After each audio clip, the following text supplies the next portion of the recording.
Luke chapter 23. And the whole multitude of them arose and led him unto Pilate. And they began to accuse him, saying, We found this fellow perverting the nation, and forbidding to give tribute to Caesar, saying that he himself is Christ, a king. And Pilate asked him, saying, Art thou the king of the Jews?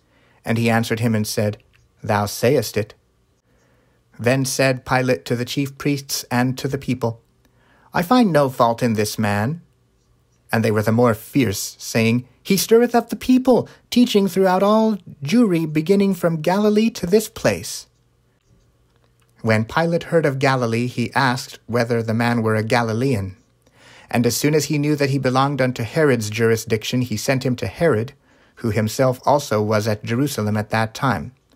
And when Herod saw Jesus, he was exceeding glad, for he was desirous to see him of a long season, because he had heard many things of him, and he hoped to have seen some miracle done by him.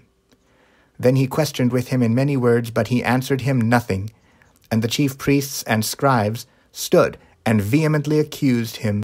And Herod with his men of war set him at naught, and mocked him, and arrayed him in a gorgeous robe, and sent him again to Pilate. And the same day Pilate and Herod were made friends together, for before they were at enmity between themselves. And Pilate, when he had called together the chief priests and the rulers of the people, said unto them, Ye have brought this man unto me as one that perverteth the people, and behold, I, having examined him before you, have found no fault in this man touching these things whereof ye accuse him. No, nor yet Herod. For I sent you to him, and lo, nothing worthy of death is done unto him. I will therefore chastise him and release him. For of necessity he must release one unto them at the feast. And they cried out all at once, saying, Away with this man, and release unto us Barabbas!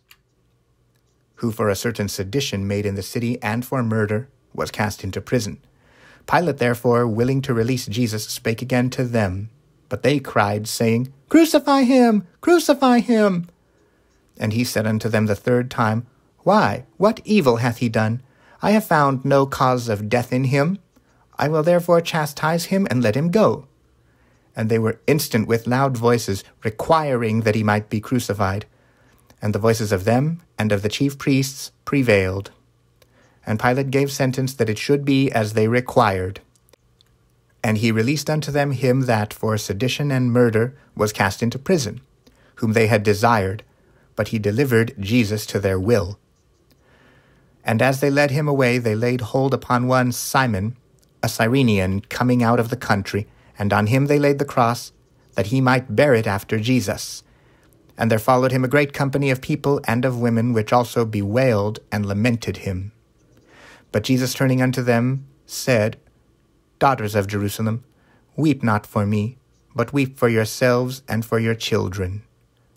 For behold, the days are coming in the which they shall say, Blessed are the barren, and the wombs that never bare, and the paps which never gave suck. Then shall they begin to say to the mountains, Fall on us, and to the hills, Cover us. For if they do these things in a green tree, what shall be done in the dry? And there were also 2 other malefactors led with him to be put to death. And when they were come to the place which is called Calvary, there they crucified him and the malefactors, one on the right hand and the other on the left. Then said Jesus, Father, forgive them, for they know not what they do. And they parted his raiment, and cast lots. And the people stood beholding, and the rulers also with him derided him, saying, He saved others, let him save himself, if he be Christ, the chosen of God. And the soldiers also mocked him, coming to him, and offering him vinegar, and saying, If thou be the King of the Jews, save thyself. And a superscription also was written over him in letters of Greek and Latin and Hebrew, This is the King of the Jews.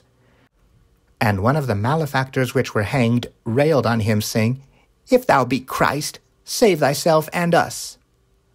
But the other answering rebuked him, saying, Dost not thou fear God, seeing thou art in the same condemnation?